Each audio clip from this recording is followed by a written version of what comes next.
না, আজকের মিটিংটা হলো আইন শৃঙ্খলা পরিস্থিতি নিয়ে। এখানে অনেকের বিভিন্ন বিষয় কীভাবে এটাকে আইন শৃঙ্খলা পরিস্থিতি উন্নতি করা যায় এবং মানুষের মধ্যে কনফিডেন্স ফেরানো যায়, ভোক্তা, গ্রাহক, উৎপাদক এবং এই যে সাপ্লাই চেইন, এই সব বিষয় নিয়ে কথা হয়েছে।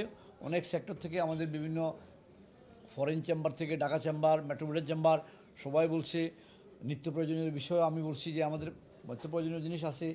এখন বাজারের সরবরাহ ব্যবস্থা, আমাদের এই যে সরবরাহ ব্যবস্থা যাতে কোথাও চেইন অফ কমান্ডে কোনো রকম সমস্যা না হয়, আমরা ওই বিষয়গুলো তুলে ধরছি। তো ওনারা সেখানে বলছে ওনারা পেট্রোল ডিউটি করছে, আর কিছু কিছু চাঁদাবাজি হচ্ছে, ওই যে বিভিন্ন জুট ব্যবসা বা ওয়েস্টেজ ব্যবসা। ওনারা বলছে এগুলো আমাদেরকে নাম দেন, নাম দিলে আমরা সেগুলোর ব্যবস্থা নেব। এখানে কিছু কিছু পুরানো লোকে নতুন ভাইদের নাম দিয়ে আসতেছে, এই জাতীয় কথা অনেকে বলছে।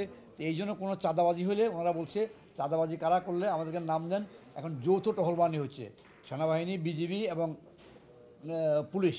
আর পুলিশের বললো যে শতকরা 84% অলরেডি কাজে যোগ দিচ্ছে, বৃহস্পতিবারের মধ্যে সমস্ত লোক জয়েন করতেছে।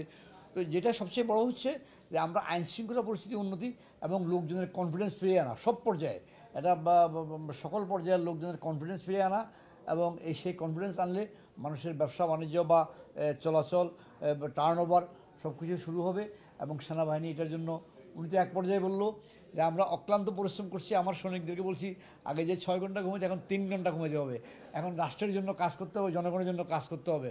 সুতরাং সেনাবাহিনী মানুষের যে আস্থা অর্জন করছে, সেই আস্থা অর্জনের ক্ষেত্রে ওনারা কিন্তু অনেক স্যাক্রিফাইসও করতেছে। তো আমাদেরকে আজকে এইসব বিষয়গুলো ওনারা তুলে ধরলো যে কোনো রকম সমস্যা হবে না।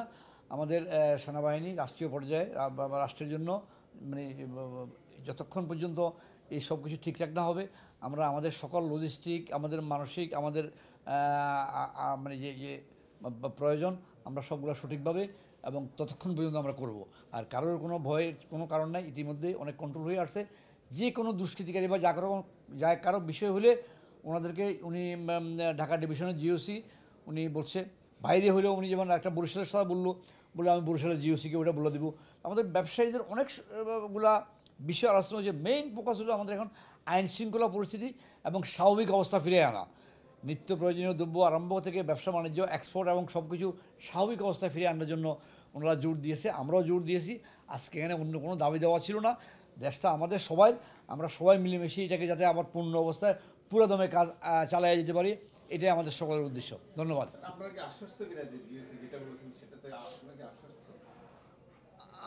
আশ্বস্ত মানে আমাদের তো কারো না কারো তো আশ্বস্ত হতে হবে। সেনাবাহিনীর উপর তো মানুষের আস্থা আছে, পাবলিক আরম্ভ করে পাবলিক থেকে সকল পেশাজীবীর। এবং ইতিমধ্যে ওনারা সেটা সুবল রাখছে, বাংলাদেশ ব্যাংক সহ বড় বড় স্থাপনাগুলোতে কোনো রকম গণ্ডগোল হতে দেয় নাই ওনারা ওই কথাটাই তো, যে আমাদের সৈনিকদেরকে যারা 6 ঘন্টা ঘুমোতে বলছে এখন 3 ঘন্টা ঘুমাও, এখন দেশের জন্য তোমাদেরকে কিছু স্যাক্রিফাই করতে হবে অতিরিক্ত। তো তারা অতিরিক্ত করছে, তারা অনেক খাটাখাটি করছে এবং মানুষের অ্যাকচুয়ালি শেষ ভরসার স্থল তো এটাই, আর কোনটা আছে। আর অন্যখানে তো তোমার সেও, এটাই সবচেয়ে মানুষের আস্থার স্থল, অতীতেও আমরা দেখেছি।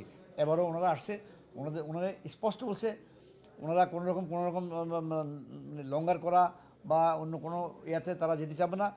রাষ্ট্রের প্রয়োজনে, যতক্ষণ দেশের প্রয়োজনে, জনগণের প্রয়োজনে, ভ্যান্ডালিজমের প্রয়োজনে যতক্ষণ প্রয়োজন থাকবে ওনারা, এবং ওগুলা কঠোর হস্তে দমন করবে। শেষ কথা হলো যে কেউ কোনো রকম এই ধরনের করলে ওনাদেরকে নাম্বার দিতে বলছে, ওনাদের খবর দিতে বলছে।